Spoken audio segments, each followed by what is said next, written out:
Is it dimensionally correct. ये हम लोग पढ़ चुके हैं कि किसी फॉर्मूला को डायमेंशनली करेक्ट कैसे चेक करना। आज हम उसका एक और एप्लीकेशन पढ़ेंगे। That application is to form a new formula.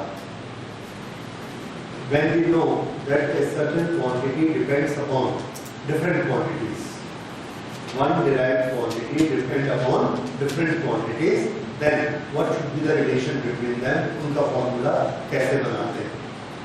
इसके बनाने के कुछ स्टेप्स हैं। एक एग्जांपल में मैं आपको स्टेप्स बताऊंगा, वो स्टेप्स को आपको हर एग्जांपल में अप्लाई करते जाना है। आप नए नए फॉर्मूले बना सकते हैं। तो उसको हम शुरू करते हैं। सबसे पहले आपको ये गिवन रहेगा, ये दिया रहेगा कि हमारी क्वांटिटीज किस किस पर डिपेंड करती हैं। एक बड़ा छोटा सा एग्जांपल हम लेते हैं, नोट करिए। The time period of oscillation, the time period of oscillation depends upon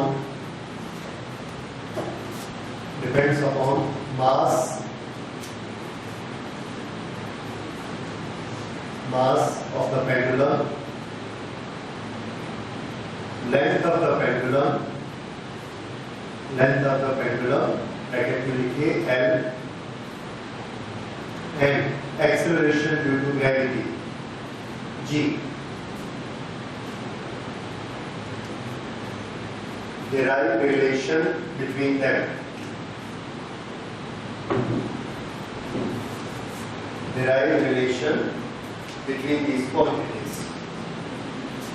okay, हमको फॉर्मूला बनाना है टाइम पीरियड का।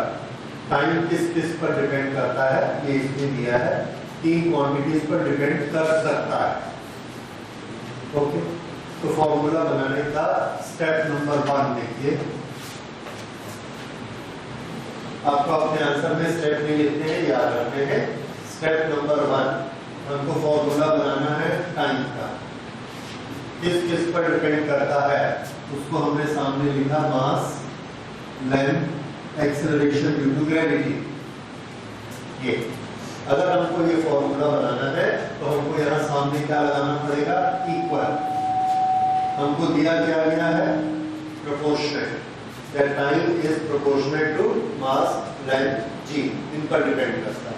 अगर हम इस प्रोपोर्शनल को इक्वल करना चाहेंगे, then we will write here equal and put a constant of proportionality। ये इक्वल बन गया। तो पहली चीज आप ये करेंगे, ऐसा लिखकर। अब हमको ये नहीं मालूम है कि m पर ये कितनी पावर पे डिपेंड करता है। m1, m2, m3, m half, m-1, कुछ भी हो सकता है। तो वो जो कुछ भी हो सकता है उसको हम लिख लेते हैं a। दूसरी क्वांटिटी की पावर को हम लिखते हैं b। तीसरी क्वांटिटी की पावर को लिखते हैं c। ये 3 अननोन क्वांटिटीज हमने इंट्रोड्यूस की। ये क्या है, डायमेंशंस। t में m की इतनी डायमेंशंस है, l की इतनी है, g की इतनी। और अगर ये हमको पता लग गया तो हमको t का फॉर्मूला पता लग गया। तो step number 1, right the quantity जिसका फॉर्मूला निकालना है, इक्वल लिख के एक कांस्टेंट लगाइए। उसके बाद वो सारी क्वांटिटीज लिखिए जो हमको न्यूमेरिकल में दी गई है। ये क्वांटिटीज आपको 3 दी जाएंगी या 2 दी जाएंगी, 4 नहीं दी जाएंगी।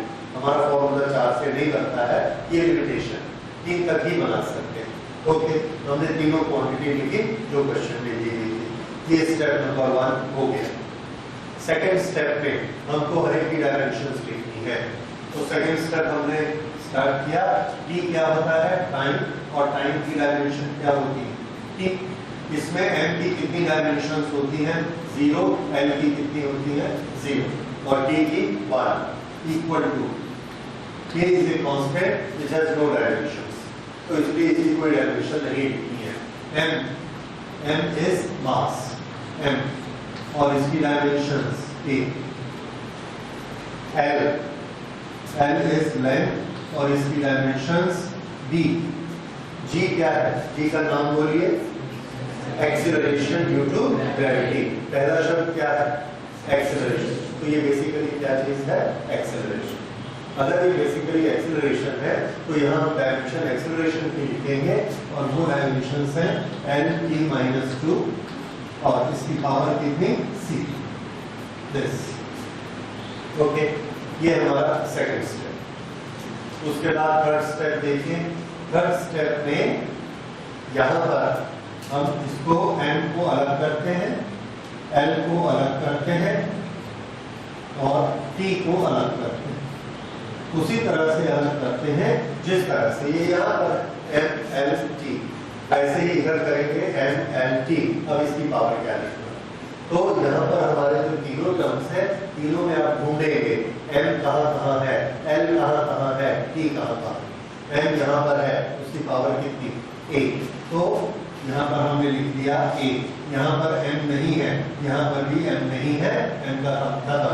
l को देखते हैं, यहाँ पर l नहीं है, यहाँ पर l की पावर कितनी है, ब्रैकेट ओपन करेंगे तो b, तो l की पावर क्या होगी, b। यहाँ पर देखिए l की पावर ब्रैकेट ओपन करिए कितनी आएगी, l की पावर c।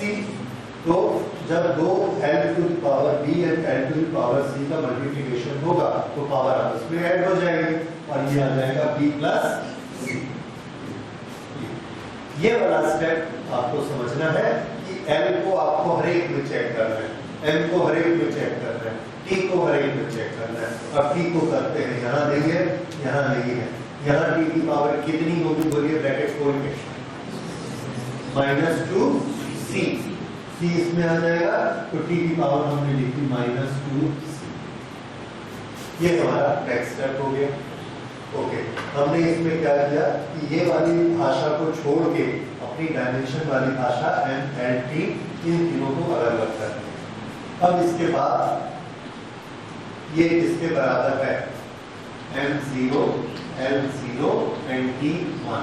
हमारा होमोजेनिटी का प्रिंसिपल ये कहता है कि हर टर्म में डायमेंशन बराबर होनी चाहिए, इसलिए ये एक टर्म है, इक्वल के बाद ये एक टर्म है, दोनों की डायमेंशन बराबर होनी चाहिए।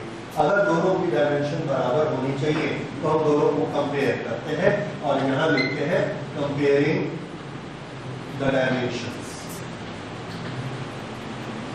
ओके, ये लिखने के बाद में आप दोनों तरफ कंपेयर करेंगे। इधर मास की डायमेंशन कितनी है, 0, इधर मास की डायमेंशन कितनी है, a, लेकिन होमोजेनिटी के अनुसार दोनों तरफ एक जैसी होनी चाहिए। इससे हमको मिलता है a = 0। ठीक है, अब l की डायमेंशन इधर कितनी है, b प्लस c, इधर l की डायमेंशन कितनी है, 0, तो b प्लस c = 0। अब तीसरा इक्वेशन बोलिए, -2c = 1। इसको कंपेयर करके ये तीनों को आप लिख लेंगे। इन तीनों को लिखने के बाद अगला स्टेप है कि इनकी इंडिविजुअल वैल्यू निकालिए, एक एक की वैल्यू निकालिए। इस एक एक की वैल्यू निकालने के लिए यहां से शुरू करिए, c = -12, c = -12। इस c = -12 को यहाँ रखो, तो b = +12, b = +12। ओके, a = 0 पहले ही निकल चुका है, a = 0। ये हमारा एक इंटरमीडिएट टारगेट था कि हम ABC की वैल्यू निकालें। ये टारगेट आ गया। अब हमने क्या करना है, अब हमने फॉर्मूला को लिखना है जो हमने माना था, सबसे ऊपर वाली लाइन उसको रीराइट करिए। लेकिन अब ABC की वैल्यू जो हमने मालूम कर ली उसको लिख लेंगे। तो ये कितना होगा, t = एक कांस्टेंट k, m की पावर 0, l की पावर ½ और g की पावर -1। ये हमारा रिलेशन आ गया। मैथमेटिकली ये रिलेशन करेक्ट है, लेकिन इसको हम थोड़ा सा सिंप्लीफाई करते हैं। सिंप्लीफाई कैसे, जिस क्वांटिटी की पावर 0 होती है वो किसके बराबर होती है, 1। तो ये तो 1 हो गया। ओके, जिसकी पावर ½ होती है उसको हम रूट के अंदर लिखेंगे, जिसकी पावर माइनस पे होगी उसको डिनोमिनेटर में लिखेंगे, प्लस है तो न्यूमरेटर में। ओके, तो ये हमने थोड़ा सा इसको सिंप्लीफाई किया। k को ऐसे ही रहने दीजिए, m को नहीं लिखना है, ये 1 हो चुका है और ये रूट के अंदर, ये भी रूट के अंदर।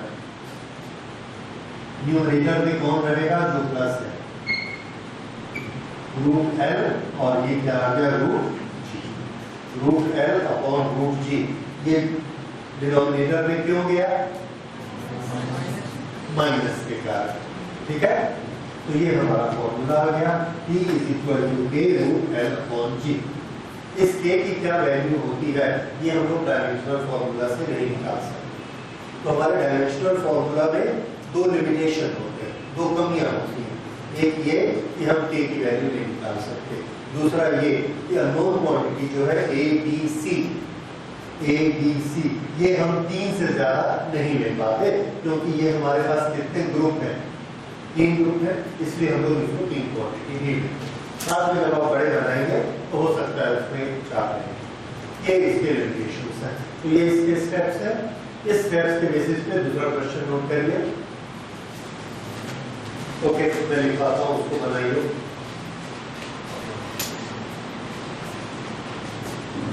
The force in circular motion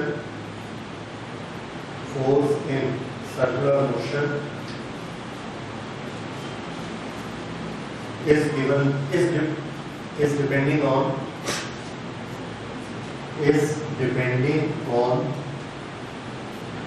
mass of rotating particle,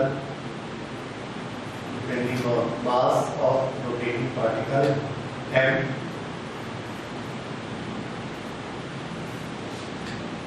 velocity v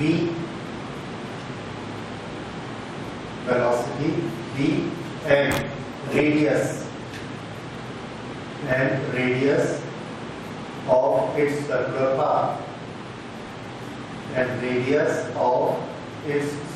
path, r, small r, ठीक है। Find the formula for force.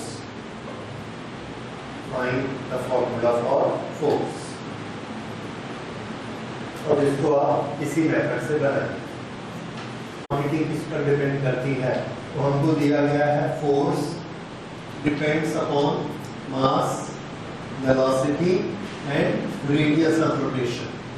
ये चीज आपको समझ में आई क्वेश्चन को पढ़ते? फोर्स किस पे डिपेंड करता है? देखो सेंटेंस में उंगली रख के देखो कहाँ लिखा है, कहीं लिखा है force depends upon mass, volume and radius of the circle. उसको देख के हमने ये लिखा और बीच में क्या लिखेंगे? इक्वल, और यहाँ क्या लिख लेंगे? अब इनकी पावर हमको निकालनी है, तो इनकी पावर हम क्या देते हैं? A B C.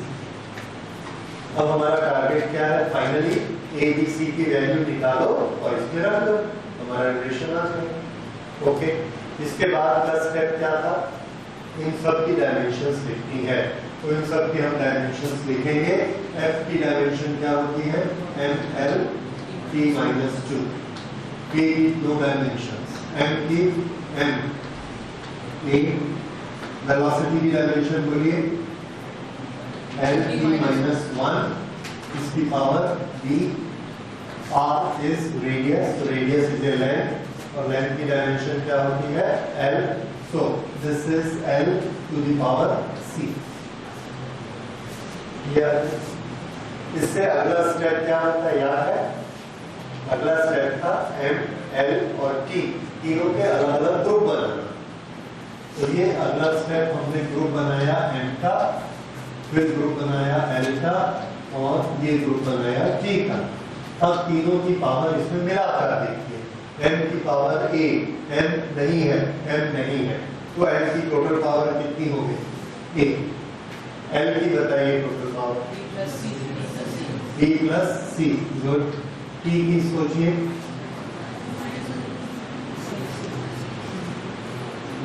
-1 into b, minus b, और यहाँ पर t नहीं है, यहाँ t नहीं, तो कितनी हो गई?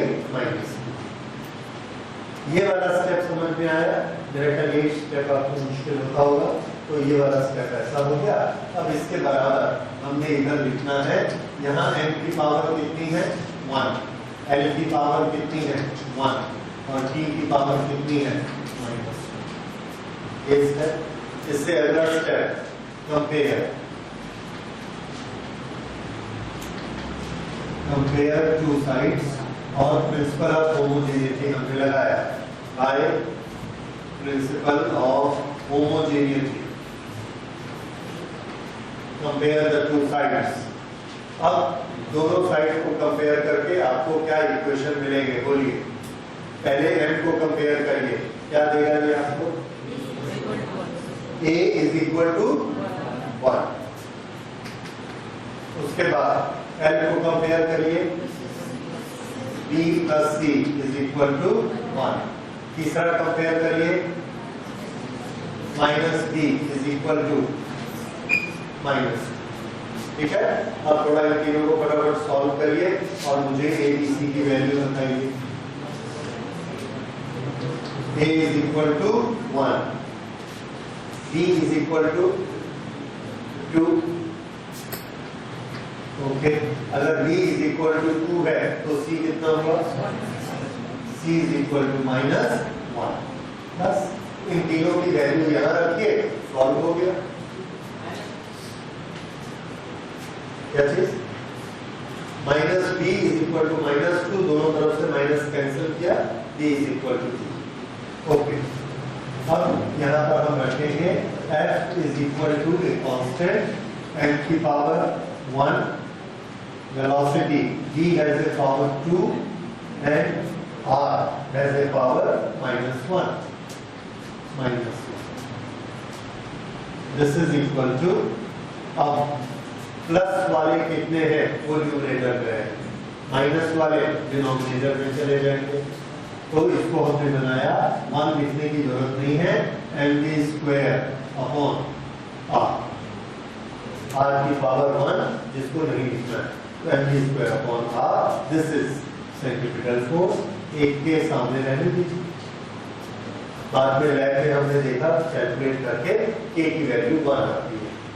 तो फॉर्मूला क्या बन गया हमारा, f is equal to mv² upon r। और फिलहाल हम इसमें k लिखा रहने देंगे डायमेंशनल फॉर्मूला। तो ये हमने फोर्स का फॉर्मूला बनाया। अब आप देख लीजिए आप कहाँ अटक रहे थे, उस पॉइंट को क्लियर करिए और आगे से ये याद रखिए।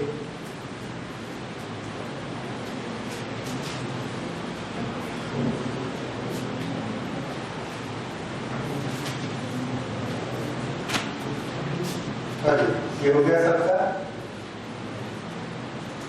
अब इसका सॉल्यूशन देखिए, हमको दिया गया है frequency depends upon frequency of a string. ये एक स्ट्रिंग है, इसको हम लोगों ने यहाँ पे प्लग किया और ये ऐसे ऐसे वाइब्रेट होती है।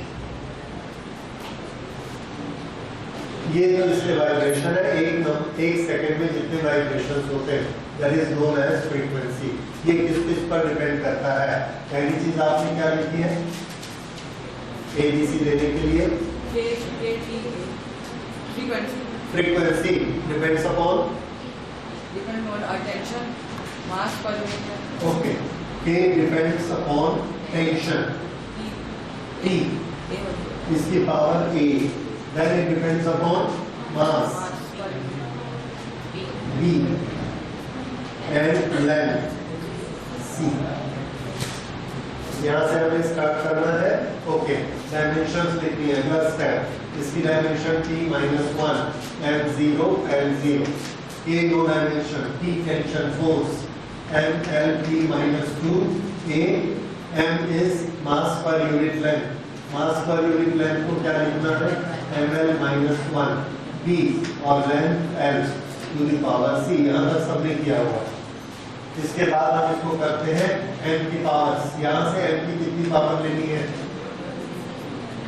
m to the power 8। यहाँ पर भी m है, इस m की पावर कितनी है? b। दोनों मल्टीप्लाई होंगे तो इसकी पावर क्या हो जाएगी? a plus b। ये स्टेप सब मिलाइए, ठीक है। उसके बाद लेंथ की पावर मिलाते हैं।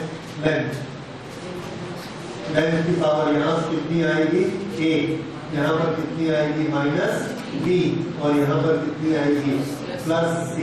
a - b + c। उसके बाद t की पावर, t की पावर यहाँ से कितनी लेनी है? -2a। -2a। यहाँ पर t नहीं है, यहाँ पर भी t नहीं है, बस ये इतना। ये हमने इन तीनों को अलग अलग कर दिया सेक्शन में, and this is equal to m0 l0 t minus 1। Okay, उसके बाद by principle of homogeneity and comparing the both sides, दोनों साइड को कंपेयर किया और कंपेयर करने से हमको क्या मिला बोलिए, a प्लस b इसकी वैल्यू 0, l की पावर क्या है a minus b plus c इसकी वैल्यू 0, और t की पावर क्या है माइनस 2a t की पावर माइनस 1। ये तीन इक्वेशन मिले, ये सबने बनाए, यहाँ तक सबका बना है, वेरी गुड। उसके बाद तो बड़ा छोटा सा मैथमेटिक्स है, सबसे आसान पहले इसको निकालेंगे a, तो a को हमने किया यस, तो a की वैल्यू कितनी आ गई, a is equal to half, उस a की वैल्यू को यहाँ रखिए हाफ, तो b की वैल्यू कितनी आ गई minus half, b is equal to minus half. अब ये दोनों वैल्यू को यहाँ रख देते हैं, a is equal to half, b is equal to minus half, minus minus plus हो गया, half plus half is equal to 1, और 1 को इधर ट्रांसफर किया माइनस 1, तो c is equal to minus 1। अब ये वाला सबका आया, हाँ जिसका नहीं आया उसको पिटाई लगनी चाहिए, ये तो आना ही चाहिए सबका।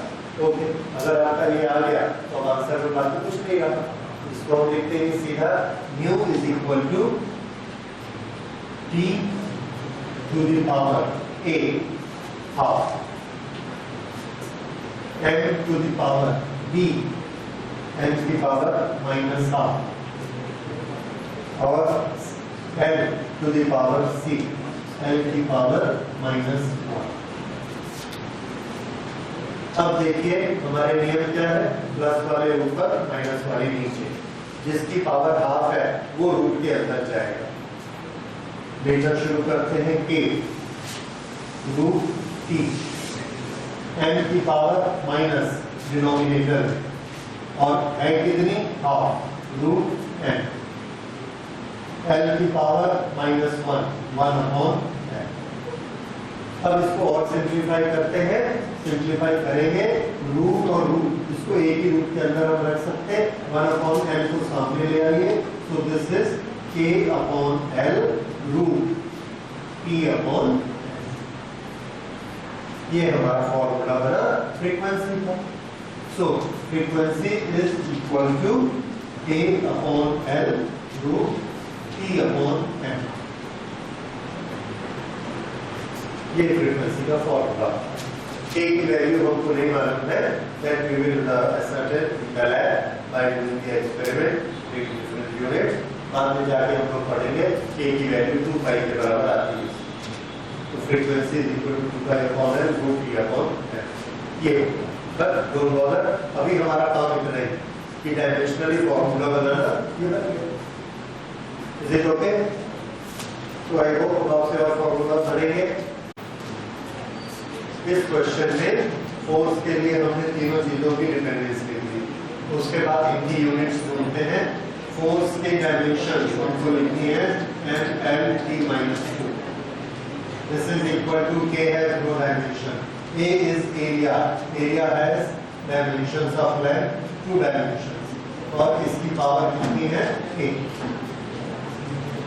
velocity, velocity has dimensions of lt minus 1, और इसकी कितनी डायमेंशंस है, इसकी पावर b।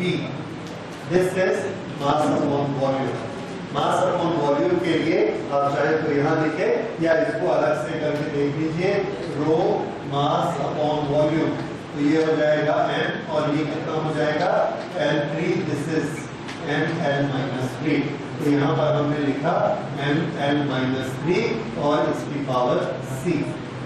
अगर आपसे ये नहीं बना हो तो इसको करेक्ट कर लीजिए, ये आ गया।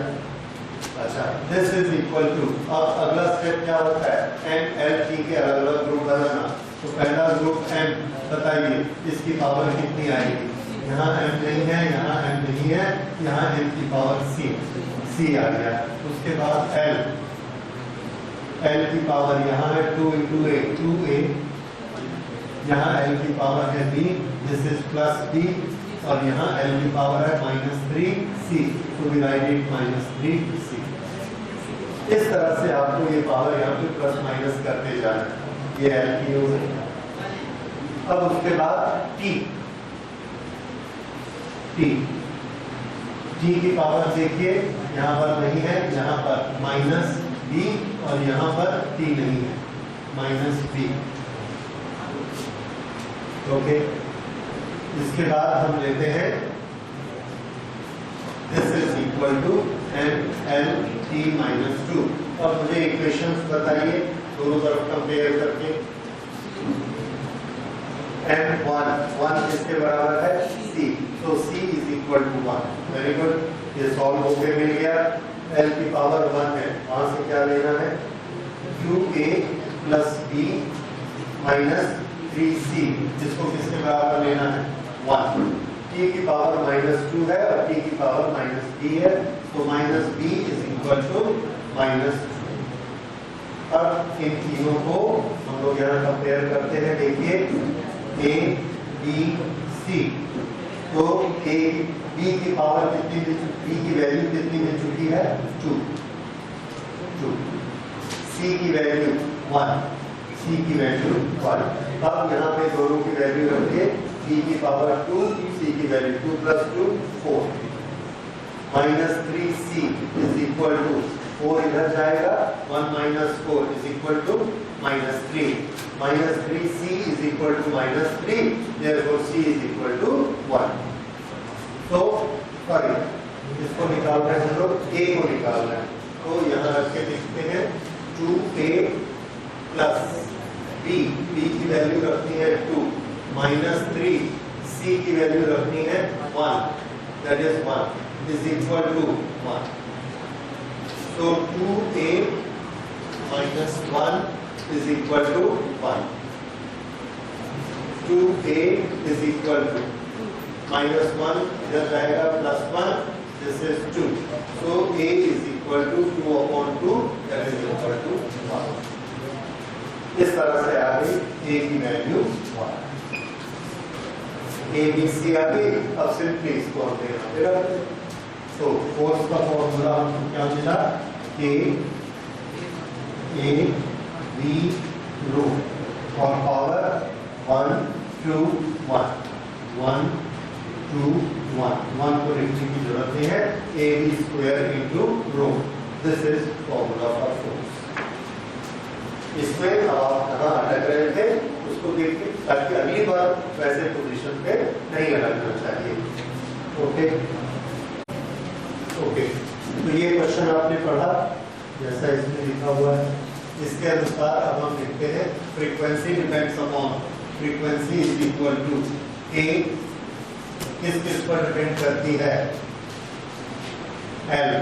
l की पावर a, डेंसिटी रो की power b, Young's modulus y की पावर c। ओके, मुझे थोड़ा इसकी डायमेंशंस बताते जाइए। U की डायमेंशंस क्या है? t -1, k रो डायमेंशन, l की डायमेंशन l a, रो की डायमेंशन m l-3, पूरे की पावर b, यंग्स मॉडुलस की क्या डायमेंशन? m l-1 t-2, और इस पूरे की पावर c। अब इसकी ग्रुपिंग करते हैं, तो ग्रुप किया m l t, m की पावर यहाँ पे कुछ नहीं है, यहाँ पर b है और यहाँ पर c है, b प्लस c। l की पावर यहाँ से मिली a -3b माइनस c, -1 को c से मल्टीप्लाई किया, -c उसको लिखना है। -1 को अकेले नहीं लिखना, c को भी अकेले नहीं लिखना। पहले इस ब्रैकेट को ओपन किया तो -1c हुआ, इसलिए हमने -c को लिखा। ये l की पावर हो गई। उसके बाद t की पावर, यहाँ t नहीं है, यहाँ t नहीं है, -2 ब्रैकेट ओपन किया, -2c। अब दोनों तरफ इक्वेट कर लीजिए होमोजेनिटी के प्रिंसिपल से। तो b plus c is equal to 0। उसके बाद a minus 3b minus c is equal to 0 और उसके बाद है minus 2c is equal to -1। इससे सबसे पहले हमने निकाला और हमको मिला c is equal to 1/2। c is equal to 1/2 तो b की वैल्यू कितनी आ गई -1/2। इन दोनों की वैल्यू को यहाँ रखा तो a की वैल्यू कितनी आई -1।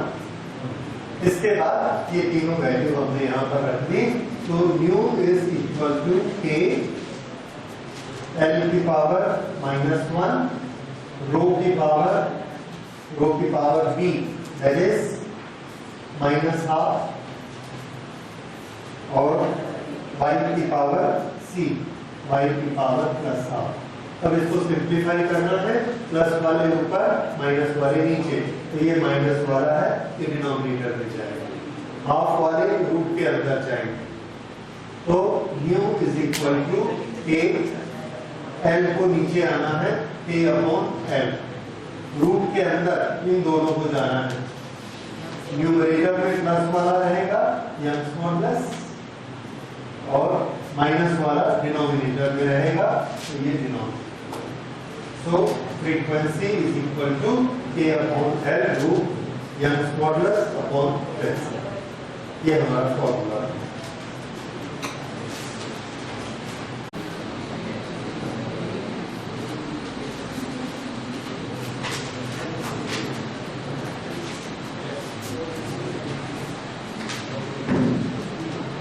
E depends upon velocity v। एक हमने लिखा this is constant of proportionality v, दूसरी क्वांटिटी है डेंसिटी और तीसरी क्वांटिटी है फ्रीक्वेंसी। इनकी कुछ पावर दे देते हैं, let it power be a b c। ये हमारा फॉर्मूला है, ये आप सबने पहले बनाया। अब उसके बाद देखिए इन सबको MLT में डायमेंशनल फॉर्मूला में लिखना। P is mass into velocity, this is m l t minus 1, this is equal to, it has no dimensions, this is velocity is l t minus 1 and its power is a rho is density का formula बोलिए, सबको याद है ml minus 3 mass upon volume, और इस total की power करनी है b। उसके बाद है फ्रीक्वेंसी में आपने कल याद किया था this is m0 t minus 1 और इसकी पावर करनी है c। ये हमारा सेकंड स्टेप हो गया। थर्ड स्टेप में हमने इसके तीन रीग्रुप करने हैं, ग्रुपिंग में मास लेंथ टाइम तीनों के ग्रुप बनाने हैं। मास का ग्रुप बनाया, मास की पावर कितनी आई बोलिए, यहाँ से कुछ नहीं है, यहाँ से 1b है और यहाँ भी कुछ नहीं है b। उसके बाद m की पावर यहाँ पर है a, यहाँ पर है -3 into b -3b और यहाँ पर नहीं है। उसके बाद t की पावर बोलिए -a और यहाँ पर -c -a-c। This is equal to m to the power 1 n to the power 1 t to the power 1। ये हमारी रीग्रुपिंग हो गई m l t left hand side में, m l t right hand side. उसके बाद comparing both sides by principle of homogeneity का principal क्या कहता है, दोनों तरफ एक जैसी डायमेंशन होनी चाहिए। अगर डायमेंशन एक जैसी होनी चाहिए तो ये वाला 1 किसके बराबर होना चाहिए, b के बराबर। तो हमको इक्वेशन क्या मिले, b is equal to 1, a minus 3b is equal to 1 and minus a minus c is equal to -1। ये हमने कंपेयर कर लिया इन दोनों को और इसके बाद ये हमारे पास अलजेब्रा में 3 इक्वेशन है ABC के, और तीनों इक्वेशन को हमको सॉल्व करके ABC की वैल्यू निकालनी है। ओके, सबसे आसान B की वैल्यू है, तो B इज इक्वल टू 1। इस B इज इक्वल टू 1 को यहाँ रखिए, ये आ गया -3, इधर जाएगा +3, तो A इज इक्वल टू 4 +4। यहाँ A इज इक्वल टू +4 रखा, तो ये हो गया -4, इसको हमने ऐसे कर दिया। A इज इक्वल टू 4 रखा, इधर जाएगा -4 हो जाएगा, तो C इज इक्वल टू -3। ये कुछ लोगों का बन गया होगा यहाँ तक। ओके, उसके बाद बस हमने रिजल्ट लिख के सिंप्लीफाई कर दिया। रिजल्ट क्या लिखना है? P is equal to K, velocity V to the power 4, उसके बाद density rho to the power B that is 1, and frequency mu to the power C that is -3। ये हमारा आंसर आ गया। दैट्स ऑल, 1 को लिखने की जरूरत है, इतना चलेगा। आप चाहे तो इसको अपॉन भी कर सकते हैं, upon frequency to the power 3, या ऐसा ही लिखिए आंसर से मैच हो गया। दूसरा वाला तुरंत बनाइए, then we will close it, फिर मैं अगले टाइप के शुरू करूंगा। देखिए अगला सम देखिए, अगला सम है the frequency of an oscillating drop। oscillating drop क्या होता है? Here is a drop on a surface। जैसे हमने मर्क्यूरी डाला, मर्क्यूरी ऐसा ड्रॉप में चल गया, फैलता रही। ये यहाँ पर जब ऐसा आएगा तो बड़ा हो गया, यहाँ पर हमने थोड़ा सा फोर्स लगाया, फोर्स लगाने से ये दब जाएगा and it will become like this. ऐसा फोर्स से हमने दबाया, उसके बाद इसको छोड़ा, जैसे ही हम छोड़ते हैं ये वापस उछलता है, वापस उछलता है, तो ये वाला जो इस बॉर्डर पे था इतना हमने दबा दिया था, और अब ये वापस उछलता है, और वापस उछल के फिर से इस लेवल पर आ जाता है, इससे बल्कि थोड़ा सा ऊपर चला जाता है। ऊपर जाता है, क्यों ऊपर जाता है? ये इधर उछल के ऐसा ऊपर जा रहा है, इसके पास इनर्शिया है, जाते जाते जाते रुकता नहीं है और ऊपर चला जाता है, क्रॉस कर ऊपर चला जाएगा। जब ये ऊपर जाएगा तो इसकी शेप ऐसी हो जाएगी एक मोमेंट के लिए, ऊपर ज्यादा। फिर क्या होता है? ग्रेविटी इसको नीचे खींचती है। ग्रेविटी जब नीचे खींचती है तो फिर ये नीचे आता है और अपनी स्पीड के कारण और नीचे आ जाएगा, ये यहाँ आ जाएगा। फिर इसके अंदर जब ऐसा दबेगा, इसके अंदर के मॉलिक्यूल दबाएंगे, फिर ये वापस ऊपर जाएगा और फिर ऐसा हो जाएगा। इस तरह से ये ऐसा ऐसा, तो ऊपर की सरफेस को देखिए, ऊपर की सरफेस ऐसा ऊपर जा रही है, फिर नीचे जा रही है, फिर ऊपर जा रही है, फिर नीचे जा रही है। यही काम लेफ्ट राइट में भी हो सकता है। ये क्या हो रहा है? This is oscillation. हम लोग ऑसिलेशन के चैप्टर में इसको डिटेल में पढ़ेंगे। फिलहाल डायमेंशंस में हम क्या पढ़ते हैं कि अगर हम एक ड्रॉप को ऐसा दबाकर छोड़ दें, या इतनी ऊपर से ड्रॉप को नीचे गिराएं, तो गिरेगी, उस पर फोर्स लगेगा, और जैसे ही गिरेगी फोर्स लगेगा तो ऐसे दब जाएगी, दब जाएगी तो फिर वापस उछलेगी, उछल के यहाँ तक जाती है और फिर यहाँ से वापस आती है। इस तरह से ये ऑसिलेशन करते रहती है।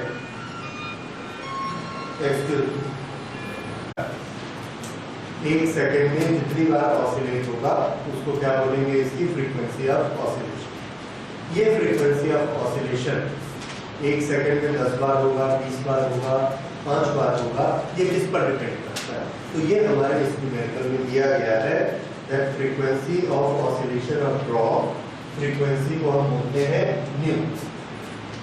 फ्रीक्वेंसी ऑसिलेशन ऑफ ड्रॉप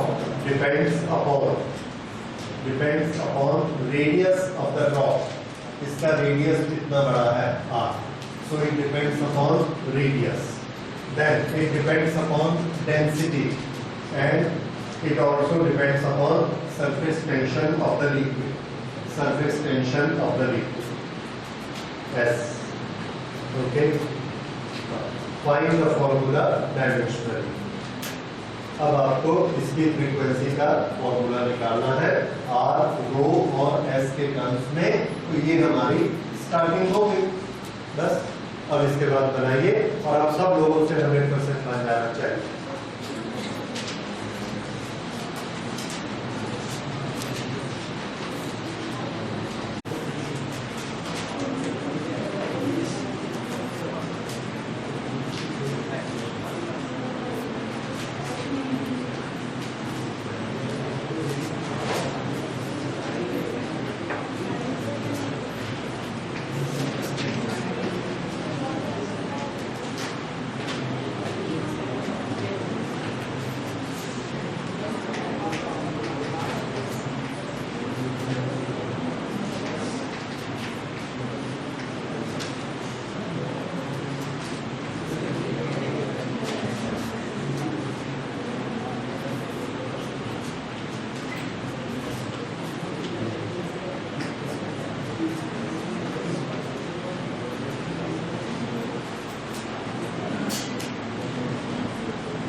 तीनों की पावर 1 1 1 F3।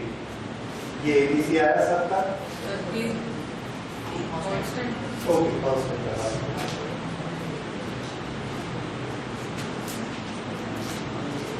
ये हो गया। इसी से मिलता जुलता एक और प्रैक्टिस कर लीजिए, फिर उसके बाद फिर से हम टाइम चेंज करेंगे। Units of force, length and time. देखिए, force, length and time are taken as fundamental units. Force, length and time are taken as fundamental units. What would be the dimensions of mass? What would be the dimensions of mass? तो ये हमारा formula बन गया, force, length and time, A, B, C। बस solve कर दीजिए।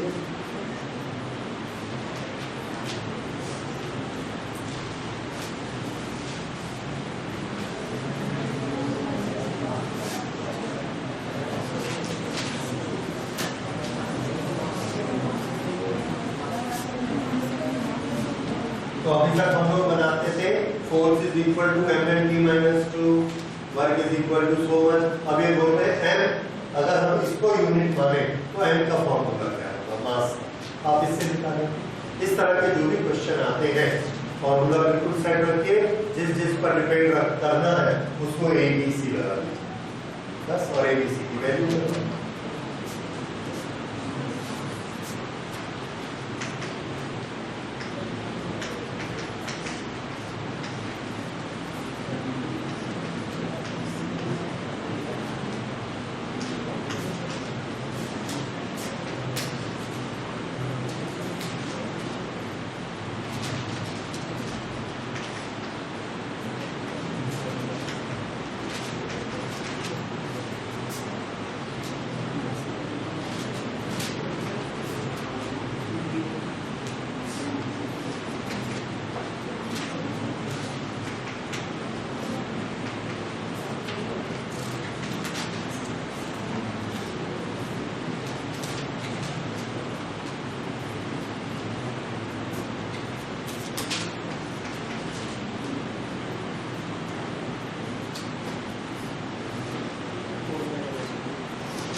k n is equal to f t square upon f। ठीक है, इस तरह से सम्स को हमको पलट के दे सकते हैं। f की डायमेंशन निकालने की बजाय m की डायमेंशन निकालनी, और अब हम यूनिट किसको मान रहे हैं, फंडामेंटल f को मान रहे हैं। तो इस तरह से दोनों तरफ से क्वेश्चन आ सकते हैं। तो आपको f के बराबर क्या होता है ये भी मालूम होना चाहिए, और m के बराबर क्या होता है कि हम कैलकुलेशन करके निकालेंगे, इसको याद करने की जरूरत है। ओके, अब हम इसमें नेक्स्ट टॉपिक लेते हैं कि डायमेंशंस में जब हम दो क्वांटिटी को आपस में ऐड करते हैं, दो क्वांटिटीज आपस में ऐड करते हैं, तो उसकी प्री कंडीशन क्या है कि दोनों क्वांटिटी की डायमेंशन एक समान होनी चाहिए। इस कंडीशन पर हमारे बहुत सारे न्यूमेरिकल सॉल्व होते हैं। इस कंडीशन पर किस तरह से न्यूमेरिकल सॉल्व होंगे उसको देखिए, उसको करते हैं। पहले एक फॉर्मूला हम लिखते हैं,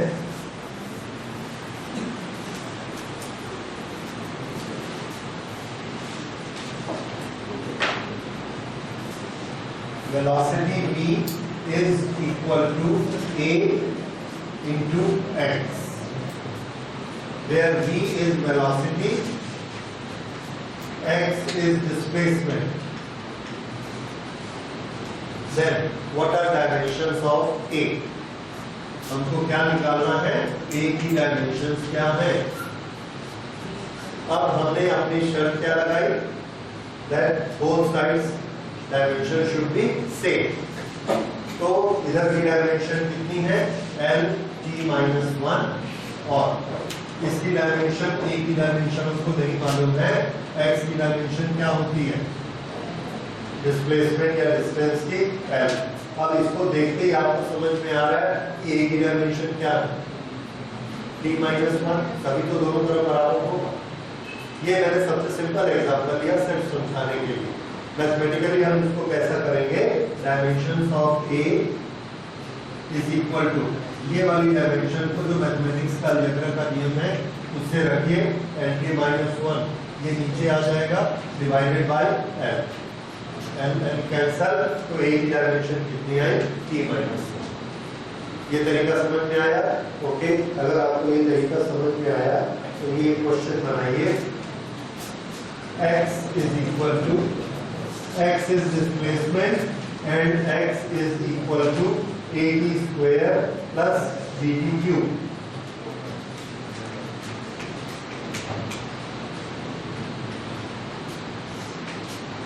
x is equal to at square plus bt cube, where x is in meter, t is in seconds। तो बताइए मीटर में कौन सी क्वांटिटी होती है, मीटर किसका यूनिट है, लेंथ, तो x की डायमेंशन क्या है, लेंथ। वैसे ही t की डायमेंशन क्या है, सेकंड किसका यूनिट है, टाइम का, तो t की डायमेंशन क्या हो गई, t टाइम। अब इसको कैसे सॉल्व करेंगे, होमोजेनिटी का प्रिंसिपल क्या कहता है, according to principle of homogeneity each term should have similar dimensions. अगर हमको एक टर्म का डायमेंशन पता लग गया तो सबके पता लग गया। क्या कोई ऐसी टर्म है जिसका डायमेंशन हमको मालूम है, यहाँ पे टर्म्स कितनी है बताइए, ये सब पहचान रहे, वेरी गुड। उसमें ये एक टर्म x, इसकी डायमेंशन क्या है, लेंथ, यहाँ से शुरू कर देते, तो इसकी डायमेंशन लेंथ है और इसको हमने लिया ये डायमेंशंस लेंथ। ओके, अब इसको यहां से आगे बढ़ाइए, तो at स्क्वायर की डायमेंशन भी कितनी होनी चाहिए, आंसर है l। bt क्यूब की डायमेंशन भी कितनी होनी चाहिए, l, क्योंकि हमारा नियम क्या कहता है, every term should have same dimension. बस अब आप इसको फटाफट सॉल्व कर दीजिए। at स्क्वायर डायमेंशन क्या लिखनी है, n, t स्क्वायर की डायमेंशन क्या होती है, t to the power 2 l, तो a की डायमेंशन क्या होगी, ये इधर आ जाएगा l upon t square. L upon T square को क्या लिख सकते हैं? L T minus 2। ये किसकी डायमेंशन आ गई? ए की। बिल्कुल इसी लाइन में इसी के साथ बी जी क्यूब का बनाइए और बी की डायमेंशन निकालिए।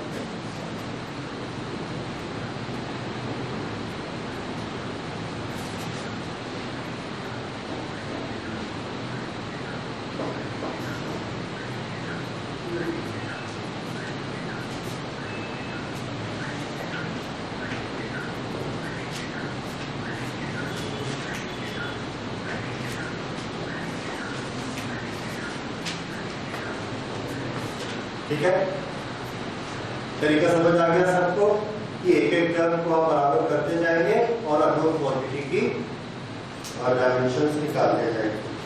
अच्छा, उसके बाद नेक्स्ट लीजिए, velocity v of a particle depends upon time t according to a certain equation. What is that equation? Velocity v is equal to a plus dt plus c upon d plus t, where v is velocity and t is time. v velocity and t is time.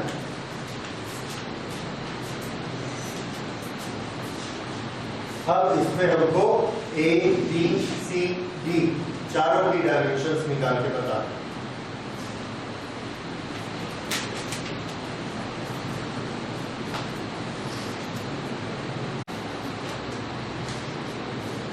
इसकी dimension 1 है, L minus 1, इसलिए ए की dimension भी क्या होगी? Same, L minus 1। इस term की dimension L minus 1, इसकी डायमेंशन भी एल माइनस 1, इसकी डायमेंशन भी एल माइनस 1। तो ए की डायमेंशन एल माइनस 1, एक आंसर आ गया। अब हमको ये चाहिए, तो b इंटू टी, ये डायमेंशन है एल माइनस 1, टी की डायमेंशन क्या होती है? टी, b अननोन है एल माइनस 1, तो बताइए b की डायमेंशन कितनी हुई? ये इधर आ जाएगा, टी नीचे आएगा, ऊपर जाएगा, this will B L minus 2। यहाँ तक सबका आ गया। अब यहाँ पर आए, यहाँ थोड़ा सा कंफ्यूजन होता है, इसको ध्यान दीजिए। इस पूरे की डायमेंशन तो हमको मालूम है एल माइनस 1, और उसमें सी की कितनी और डी की कितनी ये नहीं मालूम। इसके लिए हम एक फंडामेंटल प्रिंसिपल सोचते हैं। हम ये सोचते हैं, हमने पढ़ा है only like quantities can be added together. Only like quantity 5 kg mass में आप 3 मीटर लेंथ नहीं जोड़ सकते, 3 kg मास ही जोड़ सकते हैं। इसलिए यहाँ पर इन्होंने ये कौन सी डायमेंशन है? T, T is for time. Time के साथ डी को प्लस किया है। अगर टाइम के साथ डी को प्लस किया है तो डी की डायमेंशन क्या होनी पड़ेगी? टाइम। आपको पता लग गया, तो डी की डायमेंशन क्या हुई? टाइम। ये आंसर मिल गया। क्यों? क्योंकि इसको टाइम के साथ ऐड किया गया। अब c upon D plus T, c upon D plus T, इस पूरे की डायमेंशन कितनी है? तो आंसर है एल माइनस 1। इस पूरे की डायमेंशंस हैं L upon T। L minus 1 क्या होता है? L upon T। अब डिनोमिनेटर की डायमेंशंस बताइए, T। तो एक चीज ध्यान दीजिए, ये इसकी डायमेंशन T है, इसकी डायमेंशन T है। अगर हमने दोनों को ऐड कर दिया तो आप डायमेंशंस को क्या लोगे? T लोगे, 2T लोगे कि T स्क्वायर लोगे? डायमेंशंस आप सिर्फ टी लेंगे। जैसे 2 रुपए और 5 रुपए दोनों को आपस में जोड़ो, कितना हो गया? 7 के साथ क्या? रुपए। उसको आप 2 रुपए नहीं बोलो, समझ आया? हम सिर्फ सामने की क्वांटिटी जोड़ते, यूनिट तो वही रहता है, तो क्वांटिटी तो वही रहेगी, भले आप सामने को जोड़ते जाइए। जब मल्टीप्लाई होगा तो स्क्वायर आएगा, और जब ऐड होगा तो वो वैसे ही रहेगा। 7x plus 4x is equal to 7 और 4 को ही हम ऐड करते हैं और बाकी x रहता है। एक ही बार x बचा because that quantity is x। Okay, तो इसकी डायमेंशन क्या है? t। तो इसको मैं दोबारा लिखता हूँ c और नीचे की डायमेंशन हमको पता लग चुकी है t। This is equal to l upon t। अब बताइए, दिख रहा है c की डायमेंशंस क्या है? l। इस t को आप चाहो यहाँ ले जाओ, यहाँ ले जाके कैंसिल करो या यही कैंसिल कर दो, तो c की डायमेंशन क्या हो गई? l। अब a की डायमेंशन हमको पता लगे, दिस इज वन आंसर, ये b का आ गया, this is second answer, this is third answer, d is equal to 10, this is our fourth answer.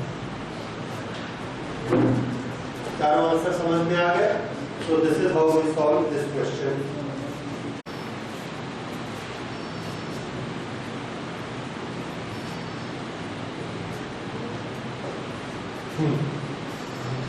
Find the dimensions of a upon b if f is equal to this. ये हमको निकालना है। तो इसका method क्या है? Method ये है कि पहले a की डायमेंशंस निकालिए, फिर b की डायमेंशन निकालिए और फिर दोनों को आपस में डिवाइड। तो शुरू करिए। हाँ, where x is displacement, t is time, f is force.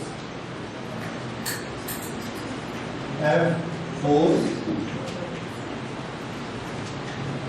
x displacement, t time. Okay, a और b दोनों की डायमेंशंस निकालिए, फिर a अपॉन b की वैल्यू निकालिए।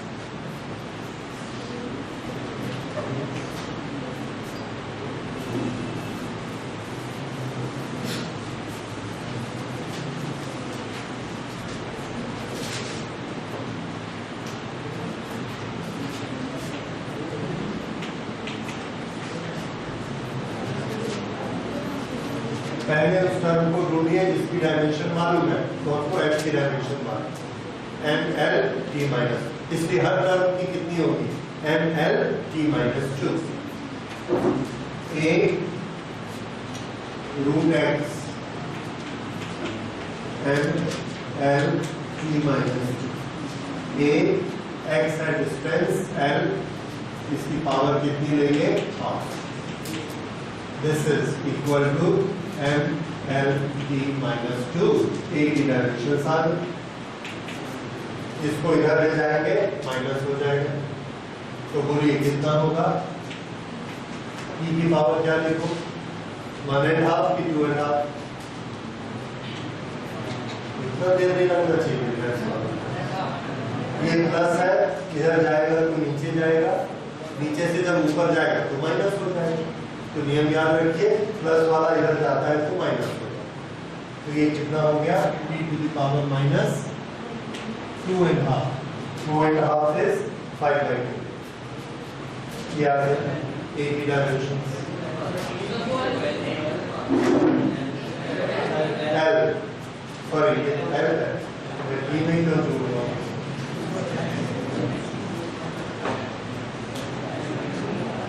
माइनस n की पावर हाफ हो जाएगी, minus half, so 1 minus half is equal to half. ये आ गई इसकी डायमेंशन। इसी तरह से b की निकालिए।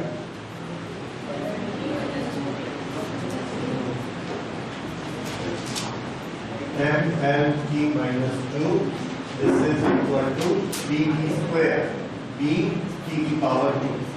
तो b की डायमेंशंस, t2 इधर आएगा, माइनस हो जाएगा, तो this will be l t to the power -4। और अब आप निकाल सकते हैं a अपॉन b।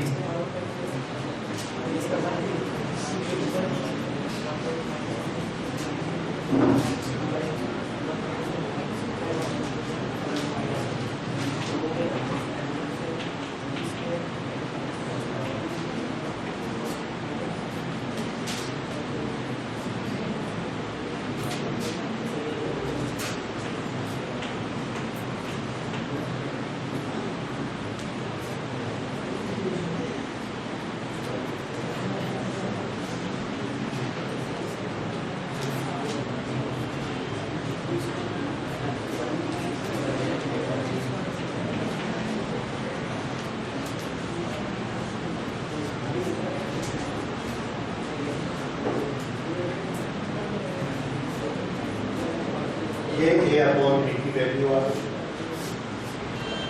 क्लियर? सबको समझ आ गया? तो फिर एक और बनाइए ऐसा ही। Write the dimensions of a upon b in the relation p is equal to a minus p square upon bx, a minus p square upon bx। इसके लिए आपको क्या निकालना है? Value of a upon b, dimension of a upon b।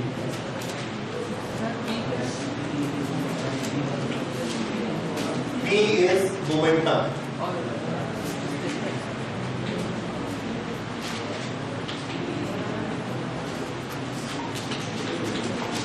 time, and x is displacement,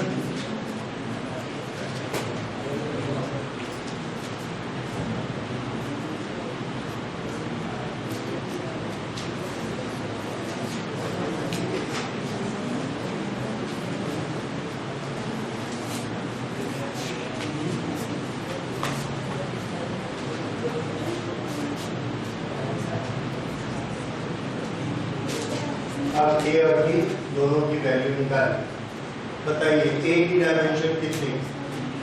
सिर्फ इसको एक नजर देखकर बताइए a की dimension t to the power 2, क्योंकि किसके साथ माइनस प्लस है ये t टू द पावर 2, तो a की डायमेंशन कितनी हुई? t to the power 2। t to the power 2 भी इसके साथ प्लस माइनस हो सकता है। ओके, उसके बाद फिर से हम इसको लिखते हैं। p को क्या लिखना है? मास इनटू वेलोसिटी, क्या होगा? ml p minus is equal to, ये न्यूमरेटर की डायमेंशन हम निकाल चुके हैं p2, डिनोमिनेटर की डायमेंशन d की डायमेंशन हमको नहीं मालूम है, x की डायमेंशन हमको मालूम है l। अब इसमें b बचा, तो b की निकालिए डायमेंशंस क्या होंगे?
आंसर में एल नहीं आ रहा, देखिए कहाँ गलती हुई है।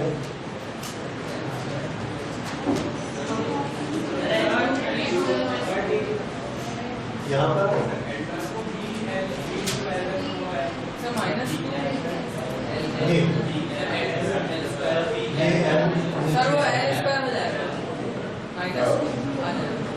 ये एल की पावर 2 ऊपर जाएगा, एल की पावर -2 नहीं, पर उसमें तो एल की पावर 2 आ जाएगी। आंसर में एल की पावर 0 आती है। E is mass into velocity and LT -1. Okay. X.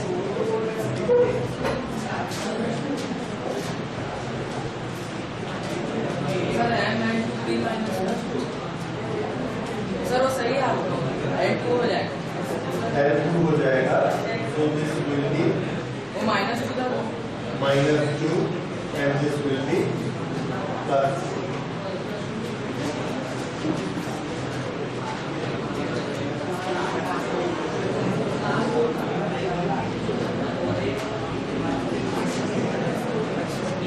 ठीक है।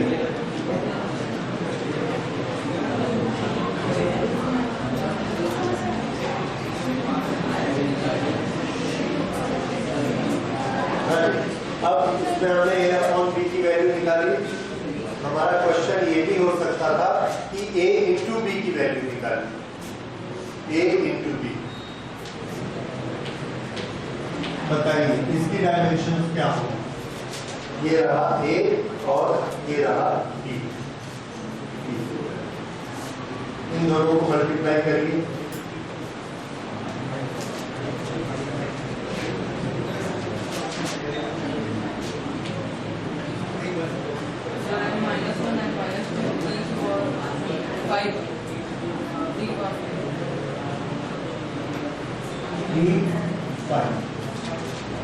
m minus 1 l minus 2 d 5 ये आ गया a।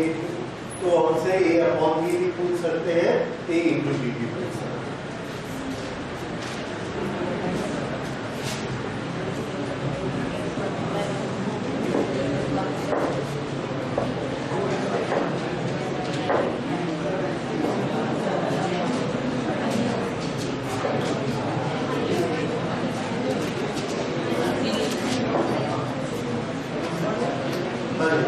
नेक्स्ट देखिए,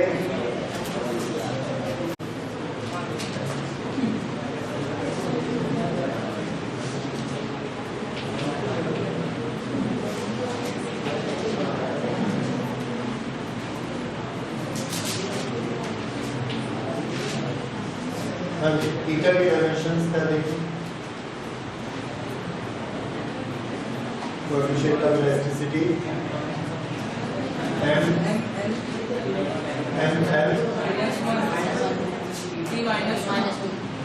l minus 1 d minus, ये आ गया ईटा और इसकी power a। Kinetic energy, energy is work और वर्क की डायमेंशन होती है m2 d minus, and this is d। इसकी रीग्रुपिंग कर दिए m l c, a plus b minus a plus 2a और d minus 2a and minus 2. This is equal to m0 l1 c.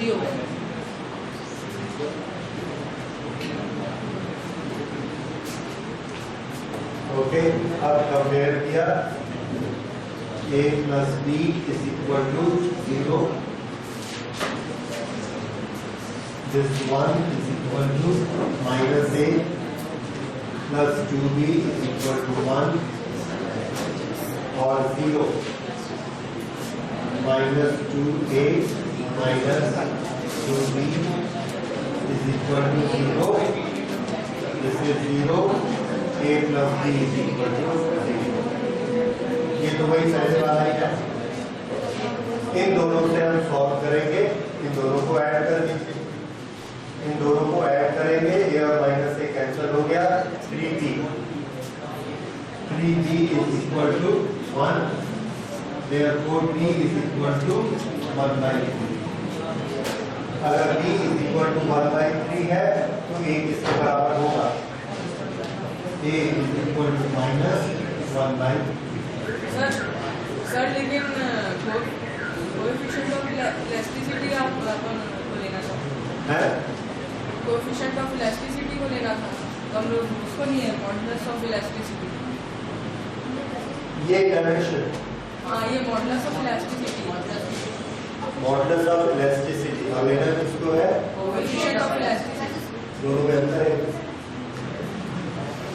दोनों एक ही चीज, ठीक है। कोएफिशिएंट इलास्टिसिटी और मॉडुलस ऑफ इलास्टिसिटी दोनों एक ही, ठीक। और ये डायमेंशन उसकी ठीक ली गई है, ओके। तो अब देखिए, इसको हमने यहाँ पर रख दिया तो हमारा फॉर्मूला क्या हो गया? x is equal to k theta to the power minus 1/3 3 and energy to the power plus 1/3। इन दोनों को आप कंबाइन कैसे करेंगे? इसकी पावर भी 1/3 है, इसकी पावर भी 1/3 है, ये माइनस है, माइनस होने से इसको पढ़ा आना चाहिए denominator. So this we can write as x is equal to e, denominator में ईटा दोनों की पावर 1/3 हमने बाहर निकाल दी 1/3। ये हमारा इसको लिखने का तरीका है। इसकी पावर 1/3 यहाँ है, इसकी पावर 1/3 यहाँ। So this is the formula for this।